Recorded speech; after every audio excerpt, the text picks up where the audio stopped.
අයිබෝවන් ඔගොල්ලෝ හැමෝටම අදත් අරගෙන ආවා රසම රස රෙසිපි එකක්. මේක කැරමල් බ්‍රෙඩ් පුඩින් එක, කැරමල් පාන් පුඩින් එක. මේක කැරමල් පුඩින් එක වගේම රසයි. නමුත් ඊට වඩා ලේසි හදන්න. වැඩි දෙයක් නැහැ. බිත්තර දෙකයි, පාන් පිටි තුනයි තමයි අවශ්‍ය වෙන්නේ. පාන් පිටි තුනත් මේක කලින් දවසේ ඉතුරු වෙච්ච පාන් පිටි තමයි අරගත්තේ. අලුත් පාන් ඕනෙත් නැහැ. ඉතින් අපි හදලා බලමු. මගේ කලින් බ්‍රෙඩ් පුඩින් රෙසිපි එක බලපු අය දන්නවා. මේකත් ඒ විදිහටම තමයි හදලා තියෙන්නේ. වෙනසකට තියෙන්නේ උඩින් කැරමල් එක දාපු එක විතරයි. එහෙනම් කොහොමද බලමු හදන්නේ අපි? මේ තියෙන්නේ පාන් පිටි තුනක්. මේ සෑන්ඩ්විච් පාන් පිටි තමයි. ඔයගලන්ට ඕනම පාන් වර්ගයක් ගන්න පුළුවන්. තැටි පාන් වගේ නම් ටිකක් අමාරුයි. අච්චු පාන්, සෑන්ඩ්විච් පාන් ඕන එකක් ගන්න පුළුවන්. ඉතින් මේ වගේ පිටි තුනක් තමයි අරගත්තේ. ඊට අමතරව සීනි ග්‍රෑම් 150ක් තියෙනවා මෙතන. ඒත් එක්කම බිත්තර දෙකක් තියෙනවා. ටිකක් ලොකු බිත්තර ගන්නවා නම් දෙකක් ගන්න, නැත්නම් තුනක් ගන්න. ඒත් එක්කම මෙතන තියෙන ෆ්‍රෙෂ් මිල්ක් මිලිලීටර් 250ක් නැත්නම් කෝප්පයක් කප් එකක වගේ ප්‍රමාණයක් තියෙන්නේ. මේ තියෙන කැරමල් එක හදාගන්න අවශ්‍ය වෙන සීනි තේ හැඳි දෙකක්. මේ තියෙන වැනිලා ටික අපිට මේක තමයි අවශ්‍ය වෙන්නේ. මේ තියෙන මම බ්‍රෙඩ් එක පුඩින් එක හදන්න ගත්ත භාජනය. ඔයගලන්ට මේක නැත්තම් මේ වගේ කේක් තැටියක් හදාගන්නත් පුළුවන්. නමුත් මේකේ පියනක් තියෙන නිසා මම මේක තමයි සාමාන්‍යයෙන් පුඩින් වර්ග හදන්න ගන්නෙ. නැත්තම් ඔයගලන්ට ෆොයිල් එකක් තියෙනවා නම් ඒක පාවිච්චි කරලා අර ඕනම එකකින් හදන්න පුළුවන්. මේ කැරමල් එක තමයි මම හදන්න ලෑස්ති වෙන්නේ. සීනි ටික මේ වගේ භාජනයකට දාගෙන වතුර තේ හැඳි එකක් වගේ පොඩ්ඩක් දාගන්න. දාලා මේ විදිහට හිමීට කැරමල් කරගන්න. මම කැරමල් එක නම් හදන විදිහ 10 සැරයකට වඩා මම කියලා තියෙනවා. වීඩියෝ 10කට වඩා ඇති මම කැරමල් හදන රෙසිපි එක. නමුත් අර ගොඩක් අයට වරදින නිසා මම හැම එකකම මම කැරමල් එකත් හදන එක දානවා. නමුත් දන්න අය ගැන වැඩි හිතන්න එපා. මොකද නොදන්න අය ගොඩාක් ඉන්නවා කැරමල් එක වරද්ද ගන්න අය. ඒ නිසා තමයි මම මේක කරන්නේ.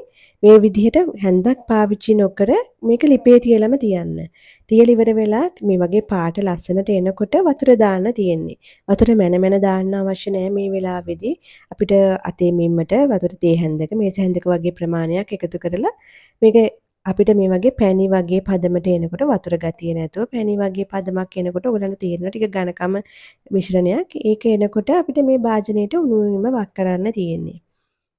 මේක වක් කරලා ටිකකින් මේක ඉක්මනට හයි වෙනවා. වැඩි එළිය තියන්නත් පුළුවන් ෆ්‍රිජ් එකේ දාන්න අවශ්‍යත් නැහැ. නමුත් ෆ්‍රිජ් එකේ දාගන්නවා. මම මේ ටික අපි ඊතුරු පුඩින් එක හදන වෙලාව වෙනකන් විනාඩි 10කින් වගේ අපිට මේ ටික හදාගන්න පුළුවන්. මේ වගේ භාජනයක් අරගෙන ඒකට බිත්තර දෙක කඩලා එකතු කරගන්නවා. ඔයගලන්ට බිත්තර ෂුවර් නැත්තම් හොඳ බිත්තර නෙමෙයි කියලා වෙන වෙනම එකතු කරලා බලන්න. ඒකටම සීනි ටිකත් එකතු කරලා විස්ක් එකකින් හොඳට මේ විදිහට මිශ්‍ර කරගන්නවා. විස්ක් එකක් නැහැයි කියලා හිතන්න එපා. හැන්දකින් ගැරප්පකින් කරන්න පුළුවන්. මම හැමදාම කියනවා වගේ මේ බඩු නැහැයි කියලා අඩුපාඩු තිබ්බයි කියලා මේ දේවල් අනිවාර්ය නැහැ. ඔයගලන්ට ආදේශක පාවිච්චි කරලා හදන්න පුළුවන් මේ දේවල්. ඉතින් මම වැනිලා ටිකකුත් එකතු කරා. ඒත් එක්කම ෆ්‍රෙෂ් මිල්ක් ටිකත් එකතු කරලා හොඳට මික්ස් කරගන්නවා. සීනි කැට ටික දිය වෙන ප්‍රමාණයට වෙනකම් මික්ස් කරගත්තාම ඇති. මේක මේ විදිහටම බ්ලෙන්ඩර් එකේ හදන්නත් පුළුවන්. ඉතින් මේ මං හදාගත්ත මිශ්‍රණය පැත්තකින් තියලා අපි ෆ්‍රිජ් එකේ දාලා තිබ්බ භාජනය එළියට අරගෙන ඒකට මේ පාන් ටික කඩලා එකතු කරගන්න හදන්නේ. ඔයගලන්ට මේ පාන් පොඩි කෑලි වලට පිහියකින් කපලා ගන්නත් පුළුවන්. නමුත් මං අතින් මේ වගේ කඩලා අරගත්තා.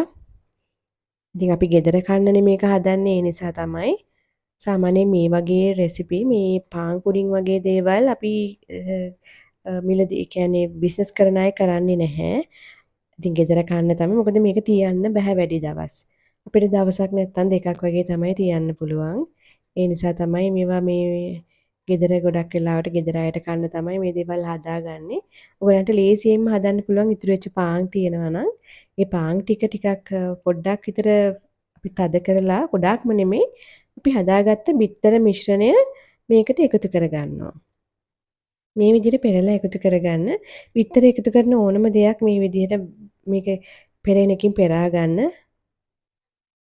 ඉතින් මේ පෙරලා මේකට එකතු කරලා මම මෙතන අපි දැන් හදන්නේ හුමාලෙන් තමයි විනාඩි 45ක් තඹ ගන්න හදන්නේ. මේක වහන්න ඕනේ අනිවාර්යෙන් නැත්නම් උඩ වතුර මතුවෙනවා. ඉතින් හුමාලෙන් කරගන්නත් පුළුවන්. නැත්තම් මං කලින් අපේ කැරමල් පුඩින් එක හැදුවා වගේ oven එකේ හදන්නත් පුළුවන්. හුමාලෙන් විනාඩි 45ක් මං බේක් කරගන්නවා. තම්බ ගන්නවා හුමාලෙන්.